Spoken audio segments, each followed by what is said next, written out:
Welcome back to our history chapter, that is Rise of Nationalism in Europe. We were been dealing with this chapter for the past 3 days, and I have explained you about different things, and we have seen about the idea of nationalism yesterday, and today I said we'll be continuing with the civil code which has been implemented by Napoleon in the year of 1804. So come, let us get into that and see what and all has been done under this civil code.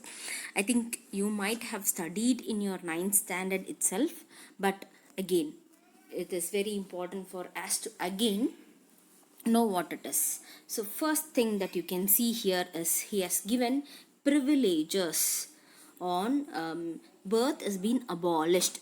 Abolished means it is stopped. So privileges means giving importance. So giving importance is also being stopped. You can find that they have, like king means king's family will be given some kind of privilege, or if he is an person belonging to some minister or ministry, he will be given lot and lot of privilege. So those things Napoleon has abolished, stopped. And the second thing, if you see, is that he has made equality before law. Equality before law was established. Whomever it is, whether it is a king, whether it is queen, or the prince or princess or ministers, whomever it is, if they have done a mistake, they are equal in the law. Like they are supposed to be equally treated. And so proper punishment to be given to them. That is what is the thing which he is describing. Then you can see that, like even in our nation, right, we have like equality before law. Everyone are equal in the law. Whomever it is, if he is done really the mistake, he will be given severe punishment. So that is what is. Then you can see that he has also provided right to property as an establishment. So he has given right to property. You can have your own properties, your own land, your own houses you can build, or you can have your own cattle. So those things you can have. And he abolished the serfdom system, or it is called as the feudal system. So feudal system means king will be there, then ministers will be there, then you will find the other leaders, nobles will be there. So like that, those kind of system is being abolished totally. He don't want anything like that to exist. Instead, a ruler will be there and the common citizens will be there. We saw no fatherland and the citizens. That is what he is bringing here. Then again you can see that he started establishing or making the administration in a division in very simplified manner. He is giving lot and lot of importance for administrational activities, like providing lot of importance by segregating or providing divisions, like executive division and making laws division separately. Like that he made divisions in the administration, which made him to effectively administrate a nation. So that is done. Then you can see that peasants got freedom from serfdom, which I have highlighted. Can you see that? Why it is highlighted is, before topic I told you serfdoms means bonded laborers. So here he is making the people or the citizens free from serfdoms.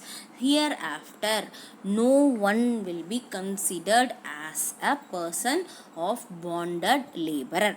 So he can freely work and get proper wages. That is what he has brought back. So he has given the peasants the freedom to work, freedom to earn. And you can also see that he has even abolished, or he made the people from free of monarchical dues. Dues means taxes. So you can see dues here. Dues means tax which they are supposed to be pay, like house tax, road tax, or the production what they are doing, for that they are supposed to pay tax. So those things and all he made the peasants not to pay, no need of payment of the taxation to happen. So this is the fourth thing which he has done.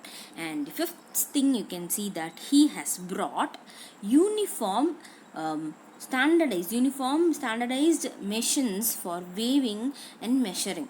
Like you might have seen teras, right, which in all the marketplaces you can see, which will be used for weighting the vegetables or weighting the product which you are getting. So those kind of weight and measurement tools were being developed in order to provide equally weight product to the sellers and the buyers. So equal laws were being brought, and that laws have standardized the weight. So in 1 kg means this is how the 1 kg should be, 2 kg means the 2 kg should be like this, and he has given the measurement.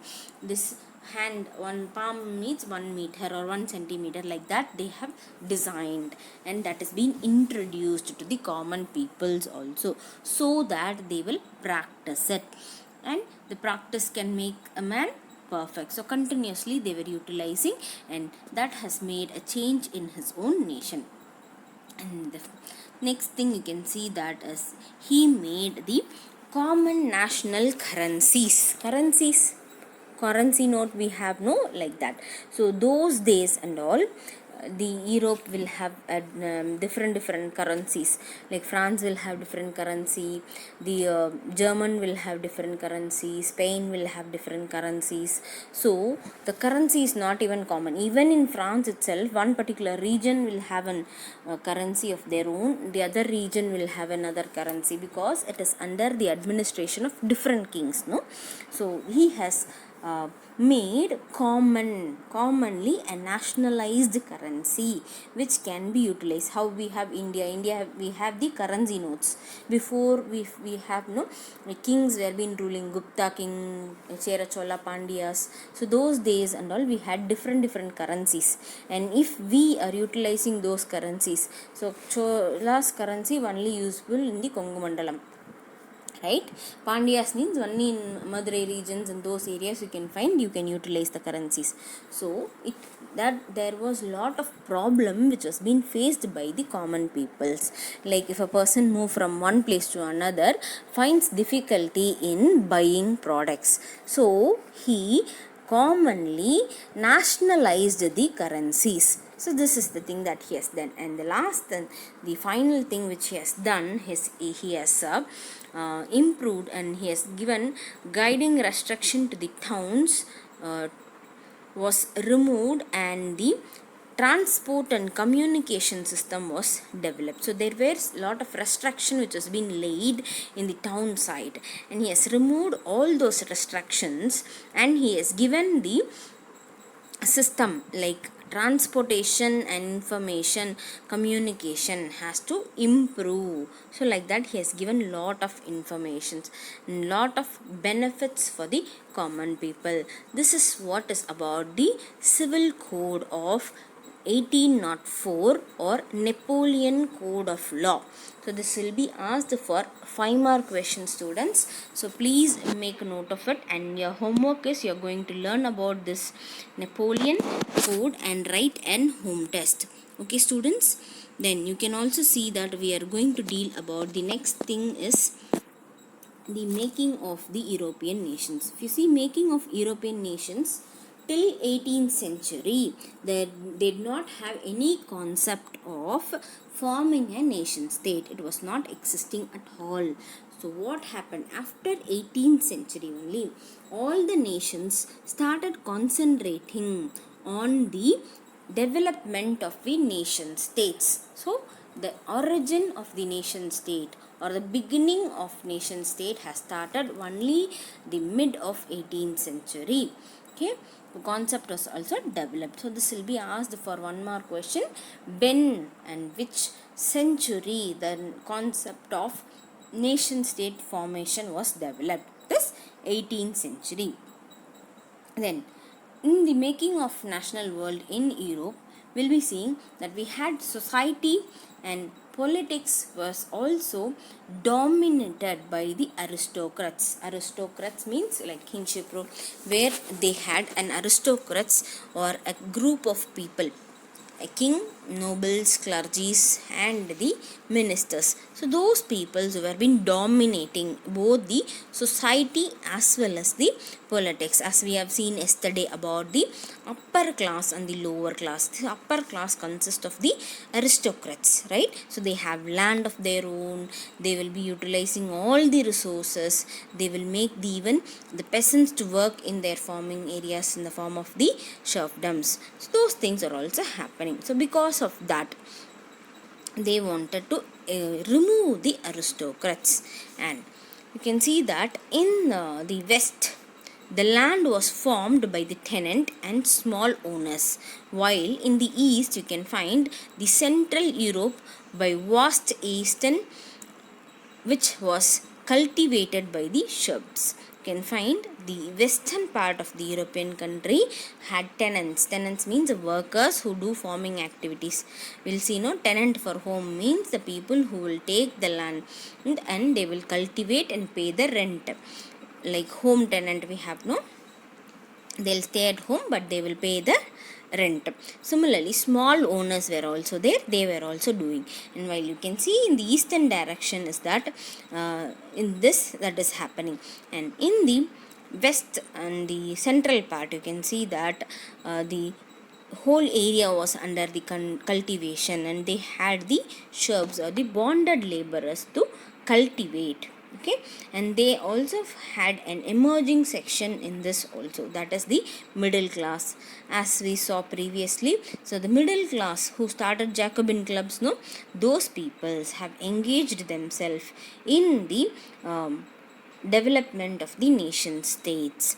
And this nation state, like, because of the emerging of working class and middle class due to the industrial revolution that was developed in the 19th century, that has made them to think differently and fight against the dominating section of them. And you can find that during this time the people were been getting educated, and they also know about the liberal aspects that was prevailing, and they wanted liberal aspects from the aristocrats that was being fought by the middle class people, were being popularized, and who wanted to abolish the aristocrats privilege. So that is how the making of the nationalism in Europe has been started. And you can see that this making of nationalism had very important aspects like liberal nationalism, which includes the political sphere and the economical sphere. So what is political sphere and economical sphere? I will explain you in tomorrow's class, students. So today do the homework and send me. Thank you, students. Bye.